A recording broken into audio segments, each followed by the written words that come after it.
Well, good evening, everybody. It is Rick and Angela, and I'm very excited about tonight's Social Media Manager Outsource training. I made a decision to do this as a webinar versus I was just going to do, a video training on it, a standalone video training. But I thought, let's do it as a webinar and have some fun with it at the same time. So I'm really excited about presenting this to you tonight. Angela and I both have experience in the outsource world. Angela has a couple of people that she uses almost on a daily basis to do a lot of posting work and tweets and any number of things. But anyway, let me just go ahead and dive right on in, just to let you know as well. I'm recording this, obviously, and this will be posted into a special section off of the member resource area. I'll send an email out tomorrow morning with all of the links and whatnot to this, and all of the resources that we'll talk about tonight, that I'm going to show you tonight, will also be available on that new page off of member resources for outsourcing as well. So, getting right in. $64,000 question, why outsourcing? Here's what it really comes down to. I could have this big long laundry list of all the different reasons why you should be outsourcing, but for our purposes tonight, talking about social media management, it really comes down to this: your ability to truly leverage yourself. And I'm going to give you a perfect example right here. If it's just you could handle maybe 5 clients on an ongoing monthly basis. Okay, 5 clients. 5 clients, depending on the level of engagement that you have with that particular client, is going to bring you in somewhere between $2,500 to $5,000. If by outsourcing, you plus 3 virtual assistants easily could do 15 clients easily, and you increase your revenues to anywhere from $7,500 a month to $15,000 a month, and your expenses for those virtual assistants are very, very low, and I'll get into the details in that in a minute. But I want you to really kind of absorb this, because this is really what it comes down to, and this is what it's all about. You have a tremendous opportunity with outsourcing to truly leverage yourself, to truly expand your business in a way that can bring a lot more money in, and not be really any more work for you. That's really what it comes down to. So let's look at outsourcing. Let's kind of break this down step by step and talk about number one, what you're really looking to outsource.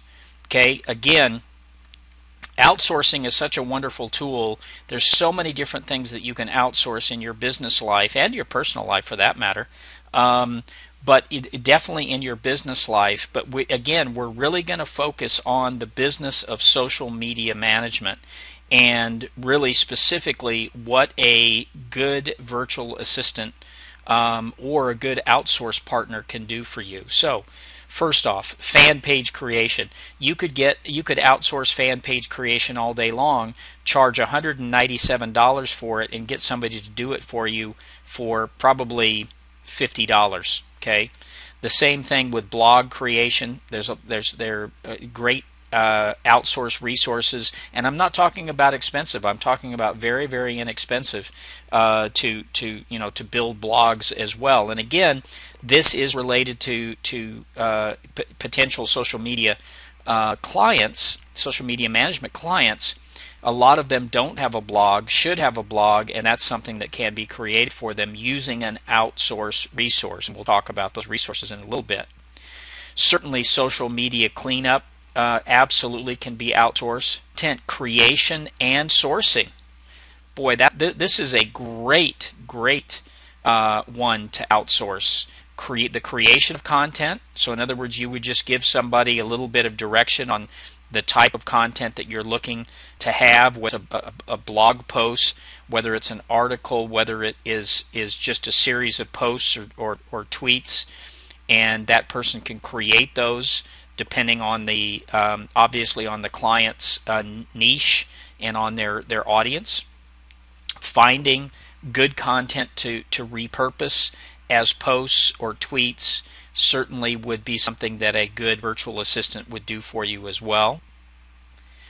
The day-to-day activity of actually posting and tweeting is absolutely something that a virtual assistant could do all day long for you and do very, very well at.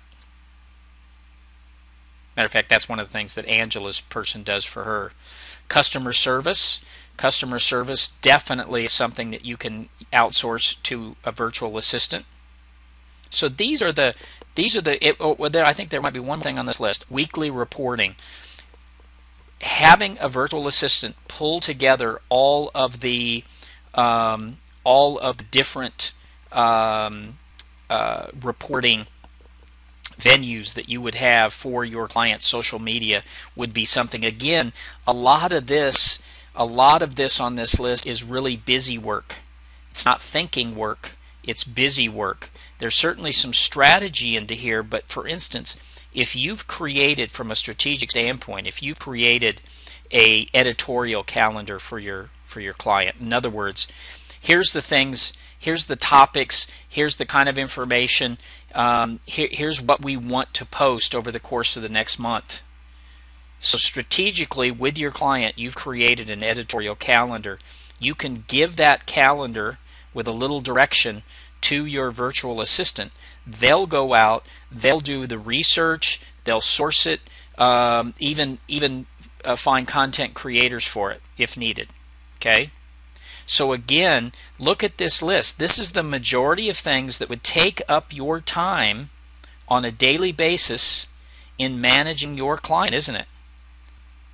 So this is what I get excited about, is these types of things, which again would take the majority of your time, absolutely can be outsourced at $2 to $3 an hour. Easy, $2 to $3 an hour. I'll show you in a minute how you could even be less than that. Okay, but there's definitely things not to outsource. Okay, and this list is almost more important than the list that I just went through on what you can outsource. Here's the things that you never ever should outsource. Number one, your proposal videos, or if you're not going to do a proposal video, just your proposals to a client, right? Just your initial proposal. That should never be outsourced. Your client audits, you should do your client audits. Now, technically, it could be outsourced, but it's important for you to go through the process of that audit so you have a good feeling for what's there for the client, because what you've got to do is you've got to create a strategy based on that client audit. That strategy is going to drive that day-to-day activity that your virtual assistant can be doing for you, right? So the strategy is driven by you and the client. I would never, ever in a million years client strategy. Everything that I've put on this list at this point is thinking work. This is thinking work, right? This is the 5 to 10%. The other stuff is the 90 to 95% work. But this is the key. These are the key ingredients here to landing a client and engaging with a client and successfully carrying that client forward. These are the absolute keys. And then finally, consulting calls, right? You'd never outsource a consulting. Can you imagine telling your virtual assistant, hey, could you handle that consulting call for the client this month for me? Yeah, you're doing all the work anyway, so why don't you just get on there and just kind of run it down. Just give them a little rundown. Yeah, not a good idea. So these are the things that you would never, ever, ever outsource. These 4 areas right here. Okay, so once you've decided what you're going to outsource, right, then it's a matter of finding the best outsourcers. Now, remember, there's 2 types of outsourcers. There's full-time. So in other words, let's say you bring on a full-time virtual assistant that's going to help you with clients, or 2 or 3 of those actually. But your goal, your first goal, is to bring on board a full virtual assistant. Okay, that's going to be your first goal. Okay, but so the first kind of outsource is a full-time virtual assistant. The second type is project-based. Okay, project-based. And a project-based is somebody that would do a fan page, build a fan page for you. Somebody that would build a, set up and build a blog for you. Okay, those would be project-based outsource resources. As we run through these, and I'm going to spend a little more time on a couple of these here in a minute. onlinejobs.ph is probably going to be your best resource for finding a virtual assistant. I'll talk more about it in a little bit, but Online Jobs is out of the Philippines. The Philippines are one of the hottest areas right now for outsourcing. Their labor market is quite good. They're very intelligent. English is normally a common language. They speak English very, very well. So again, this is a great area, and costs are extremely low. So onlinejobs.ph, number one resource in my book for virtual assistants. Odesk.com. Odesk.com, good for virtual assistants, a little higher level. If you've got something that you need to get done that requires a little more maybe strategic thinking, Odesk might be the place to go. So Odesk.com is a really, really good resource. I've used elance.com on many, many, many occasions for a number of different things, to get articles written, sales pages done, web design. Elance is great for higher level stuff. Elance is definitely someplace you can go to get inexpensive fan pages built as well. And then finally on my list, Fiverr. I love Fiverr. I don't know how many of you are familiar with Fiverr.com, but their big attraction and what makes them different is they've got a huge group of people that will do things for $5. And some of it's pretty significant. I've actually gotten short videos done for $5 that are quite excellent. That are quite excellent. But what Fiverr also does is opens the door for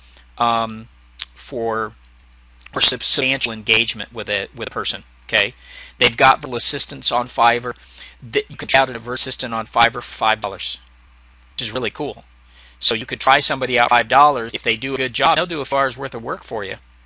You try them out, you like them, and you can negotiate at that point then an ongoing engagement. Okay, so these are the 4 key, I think, best outsource resources. There's tons more, but what I found, these are the best for what you're looking for to help manage your social media marketing practice, your business. Okay, so let's drill down specifically on one of these outsources, onlinejobs.ph. Again, this is all Filipino-based, Filipino virtual assistants.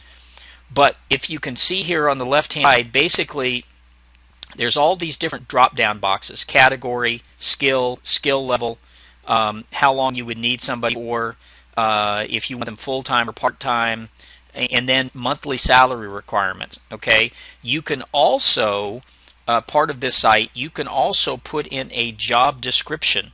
Okay, because a lot of times you can find people with the right skill set easy enough, but on many occasions it's worth it to you to actually write a job description and say, here's specifically what I'm looking for, especially for social media management, right?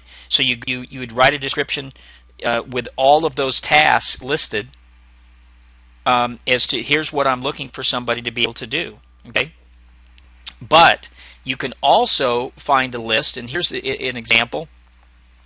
I went in here. Hold on a minute.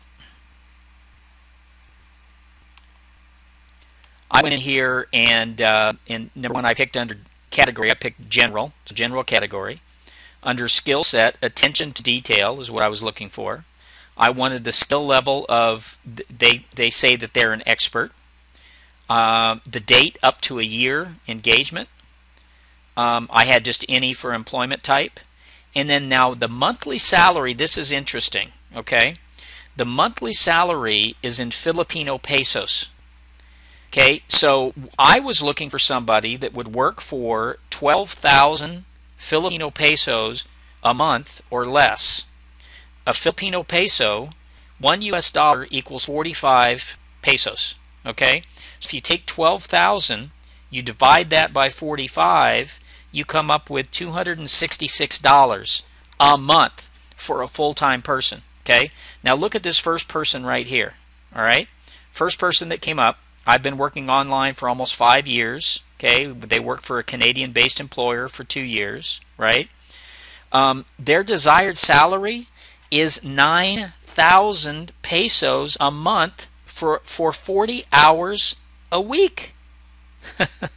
40 hours a week. Folks, 9,000 pesos a month is $200 a month. So here's a virtual assistant. Now, I don't know if they're any good or not. That's to be determined, and we'll get into that in a minute. But the point is this. For $200 a month, you could have a full-time virtual assistant. Let me say that again. For $200 a month, you can have a full-time virtual assistant to basically do that entire list that I just, shot your way, or whatever else you'd want to have them do in your business, right? So this is a great resource for finding that virtual assistant, and that's really primarily what you should be focused on first and foremost. That should be your primary focus for your business, is to find a good, solid virtual assistant. Now, let's talk about the steps that you would go through for that virtual assistant. Okay? Let's talk about the hiring process. Okay? The hiring process.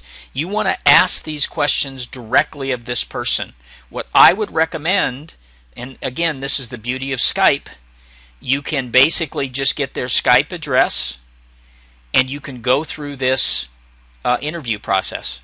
They're sitting over in the Philippines, you're sitting here in the US or Canada or New Zealand or wherever you are, and you're going to have a conversation on Skype with this person, and you're going to go through a questionnaire process. Okay, you want to always ask the right interview questions.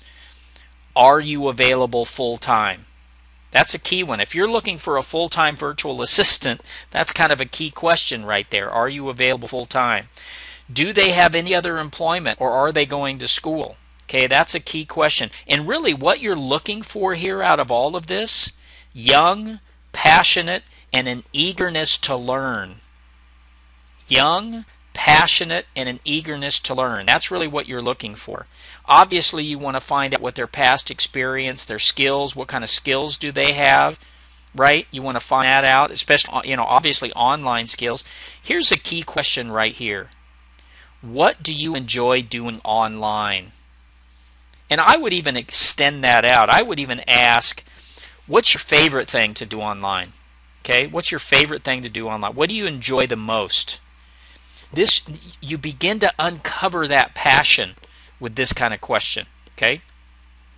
And then just some very practical kind of questions. What kind of computer do they have, right? Do they have a relatively new laptop or a desktop? Do they have something that's really going to do the job for them?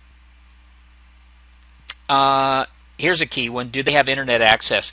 And as an extension of this internet access question, do they have internet access at home? Because most of these people are working from home. Or are they having to go to like an internet cafe?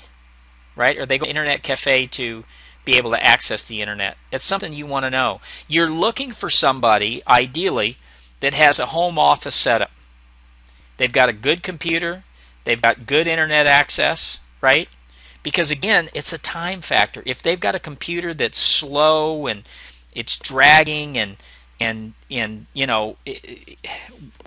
what's that going to do to their time? It's going to drag projects out. The same with a slow internet connection. These days, these days, in especially even in developing countries, they've got pretty good internet access. In most places, it's high-speed access. So, but these are the key questions that you want to ask, certainly, on almost every occasion. And do they have a website? Do they have a website? Have they set up a website for themselves? Do they have a blog, right? They could have a blog instead of a website. Do they have a Facebook fan page, right? Have they established themselves on Facebook, on other social media? Those are the things that you want to know. Especially for what we're looking for here, you want them to be social media savvy. Do you have a Facebook account? Do you have a Twitter account? Do you have any other social media accounts? Right? That's another key question that you're going to want to ask as part of that hiring process. Okay, now the next thing that you're doing as part of this hiring process, you always want to start with a probationary period. What do I mean by a probationary period? You're gonna start them out with a week's contract. 1 week. I want to see how you do for a week. I'll pay you up front. I'll give you $50 up front. So I'm going to pay you up front. But we're gonna see. I'm gonna give you everything that you would be doing moving forward. I'm gonna give it to you in this week, and I want to see how you do. I want to make sure it's going to be a good fit.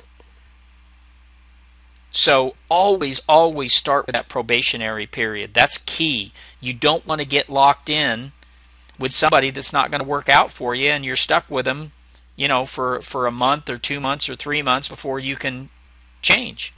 So start out with that week. Let them know right up front that that's key. Then you want to give them an orientation. Okay? You want to give them an orientation. You want to give them some training, obviously. You want to require daily reports. That's key.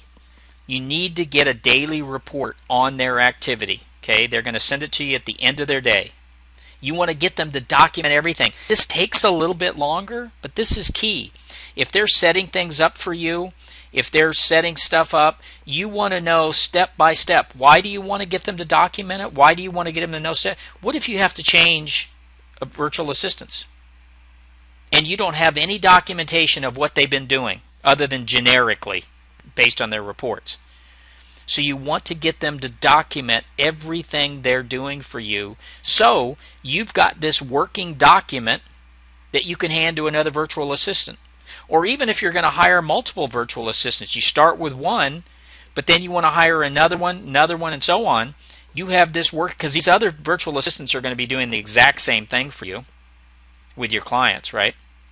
And then you want to use the resources. I'm going to go through these resources here in a minute that you're going to use to facilitate the process of working with your virtual assistant on a day-to-day basis. Some great resources that cost little to nothing for you to be able to manage your virtual assistant and make it easier for him or her to be able to do their job, really is what it comes down to. So let's talk about resources. I'm going to go through each one in a minute. This is basically your toolbox. This is your outsourcing toolbox. Dropbox.com, the Jing project, so Jing, we'll talk about that in a minute, Google Docs, Zoom, and Agent Guardian. Okay? Now, let me go through these one at a first off. Dropbox. I love Dropbox. Dropbox is basically a virtual file sharing system. And it's easy, it's free. You could pay for a ton of space, and ultimately, if you're dealing with a lot of virtual assistants, this is also good for using it for your clients as well. You can put documents in here, you can put photos, you can put illustrations, whatever. Anything that you want to share with a client, anything that you want your virtual assistant to have that you're providing them, or they're providing you. This is a back and forth, great back and forth kind of tool. So Dropbox.com, and again, all these resources are going to be on the Outsource page that I've created. All of that will be there tomorrow, okay, along with the recording, along with this video recording, okay, so you'll be able to get it, all of this. I'll have all the links and everything else for you. But Dropbox.com, one of the key tools that you're going to use in your toolbox. Jing. Jing is a great free video tool. This allows you to do screen recording, screen capture videos, so you can explain to your assistant exactly what you want. You can show them exactly what you can show them, I want you to do this, I want you to do that, and you're doing it on the screen, just like we're seeing right here. Jing allows you up to 5-minute videos, okay, so you can record up to 5 minutes. And it gives you a lot of really cool tools where you can make little notes on the video, okay? You can do screen captures. So it's a great tool. And again, this link will be on the site tomorrow, but it's a TechSmith product, just like Camtasia. I use Camtasia to do all of my recording because Camtasia I can record for hours at a time if I want or need to. And then once you've recorded using Jing, you can then upload it to Screencast, or you can upload it to YouTube too, certainly. You can use YouTube or you can use Screencast, and then just send that link to your virtual assistant. It's a great tool. This is also good too if you're going to do, the problem with Jing is it's only 5 minutes. You really can't do a social media assessment / proposal for a client in 5 minutes. And usually you're going to be 10 minutes doing that. Okay, 5 minutes would be pretty quick. But again, this is a great resource for explaining and teaching your virtual assistant what you want them to do for you. Next is Google Docs. I don't think I need to say anything about Google Docs, but Google Docs is great just because you can create, everybody has access to it then at that point. You're not having to do an attachment onto an email or even drop it into your Dropbox for that matter.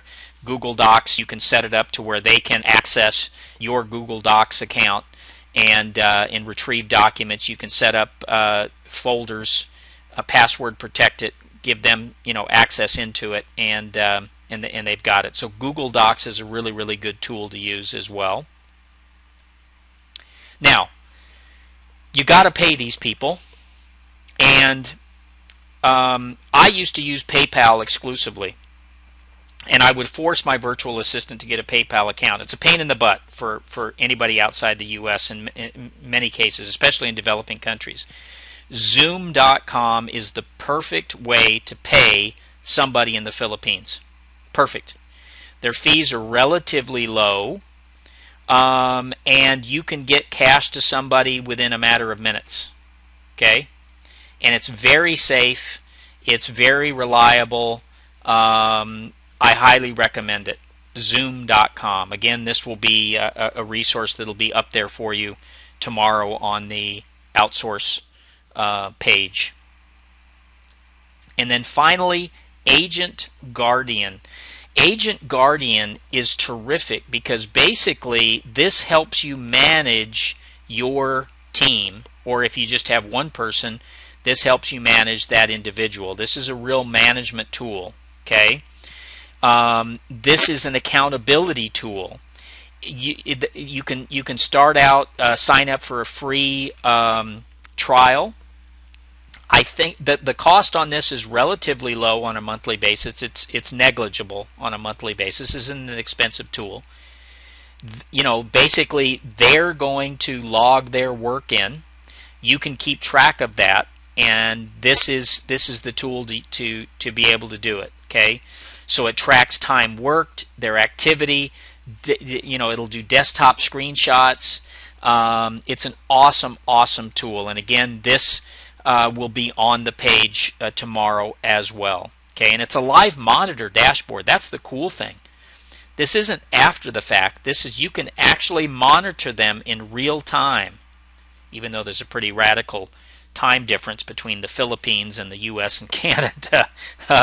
But if you're, if you want to get up in the middle of the night and see what are they up to, you can do it. And Agent Guardian is the terrific resource to be able to do that. Okay. All right. Finally, I want to really put this in perspective for everybody because I really want you to understand the economics behind outsourcing and what it can do for your business, what it could do for you, what it could do for your business. Okay, so let's take a look at the outsource economics. First off, cost of a virtual assistant is going to run you out of the Philippines $200 to $300 a month. That's for a full-time assistant. That's 40 hours a week. It's 160 hours a month. Okay, so that's your cost factor. Your client time per month. A basic client is 40 hours a month. A business client is 80 hours a month. An executive client is 120 hours a month, okay? So again, that's all part of the economic model that we're moving forward with here. So let's take it a step further and let me show you what that really means for you in dollars and cents. Okay? So here's your revenue per engagement. So per basic client, you're going to make $500 a month. Per business client, you're going to make $1,000 a month. An executive client, $2,000 or even more per month. A business client can be $1,000, it could be $1,500. Okay, but just to keep it simple, 500, 1,000, 2,000. Revenue per engagement. So if we look at your VA cost per engagement, your basic VA cost to manage this client, to put all the hours in, is costing you $75. Okay, let's do the math here. $500 that you're getting from that client on a monthly basis. Your virtual assistant to do all of the work for you costs you $75 for that one client. That's $425 in gross profit. Okay, $425 in gross profit on a client somebody else is managing. Okay, so how many basic clients can a virtual assistant handle on a monthly basis? Well, a basic client requires 40 hours a month worth of work. A virtual assistant is 160 total hours that you're going to get from them. So that's four clients. So you could have 4 clients, which would bring you in $2,000, and that virtual assistant's time for that is going to cost you $300. Okay, so $2,000 minus $300, your gross profit, that's $1,700 gross profit on those 4 clients. Having that virtual assistant manage almost all of the hours needed on that client. And then of course it goes up with a business client and with an executive client. I mean, an executive client, you're getting $2,000 and their time involved, your VA cost is $225. Your gross profit is more than $1,700 a month on that executive client. So I want you to understand the outsource economics here and why it's so fantastic to be able to have these virtual assistants working for you and being able to leverage your time, leverage yourself, expand your presence, expand your footprint, and be able to open yourself up to even more. Now, having said that, getting your business started, getting things started, you're going to want to do this for yourself for the first couple of 2-3 months. Why? Because you really want to get a good feel for what's involved. You certainly can't teach somebody else what needs to be done until you really have a good feel for doing it yourself, right? Does that make sense? So you're going to want to do it the first 2 or 3 months yourself with a handful of clients, so that you have a really good feel for what it's going to take and what you're going to have to teach your virtual assistant to do and get them going so that you can make these outsource economics really work for you.